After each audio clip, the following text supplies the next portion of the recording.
J'ai plus de respect pour une femme voilée que pour une Lolita en string de 13 ans, ouais, j'ai plus de respect. J'ai plus de respect pour un musulman qui fait sa prière 5 fois par jour que pour les bobos écolos à trottinette. Je considère que, en humanité, ce ne sont pas des êtres inférieurs. J'ai même plutôt tendance à considérer qu'ils sont supérieurs. Ils sont habités d'un double sentiment explosif. Un sentiment de supériorité en termes de civilisation. Ils nous regardent comme une société apostate, décadente, réduit à la marchandise. Mais vous faites presque l'éloge, Patrick Buisson, de ceux qui considèrent que les lois de leur religion sont supérieures aux lois de la République. Un catholique considère que la loi naturelle est supérieure. L'islam, Apolline de Malherbe, n'est que le miroir de nos insuffisances et de nos démissions. L'islam nous renvoie à l'image de notre déclin et, j'ose le mot, de notre décadence. C'est ça qui nous est insupportable. Je dis à mes amis de droite, il m'en reste encore beaucoup, beaucoup. Ne vous laissez pas enrôler dans une croisade contre l'islam. Ne vous laissez pas enrôler dans une croisade contre l'islam. Vous faites fausse route. Ce n'est pas le bon chemin.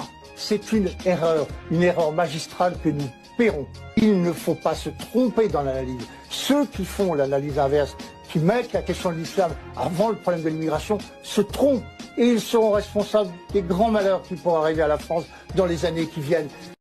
Il a tout dit, moi je suis à peu près d'accord avec tout. Alors il y a certaines choses sur lesquelles voilà, je ne rentrerai pas dedans, mais déjà sur la première phrase où il explique qu'il a plus de respect pour des filles voilées que pour des filles en string de 13 ans, je le rejoins complètement.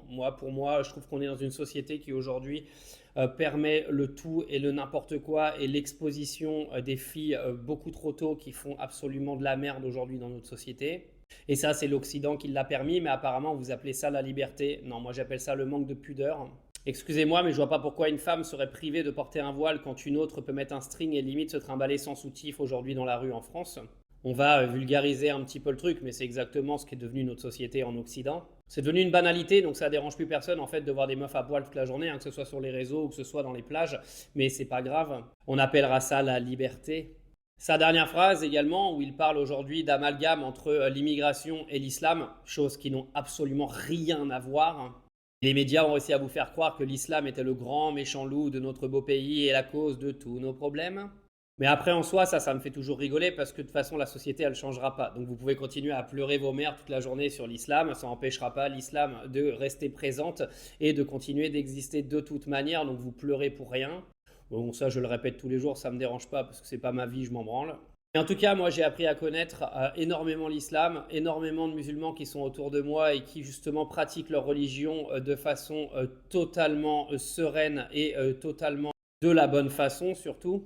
Et je peux vous assurer que la plupart des musulmans que moi, aujourd'hui, je fréquente dans ma vie ont beaucoup plus de valeur que beaucoup de catholiques que je connais en France. Mais bon, nous, les Blancs, on sait toujours tout sur tout. Les Occidentaux, on a tout inventé, c'est connu. C'est nous qui avons un petit peu le monopole de ce qui est bien et ce qui n'est pas bien, voyons.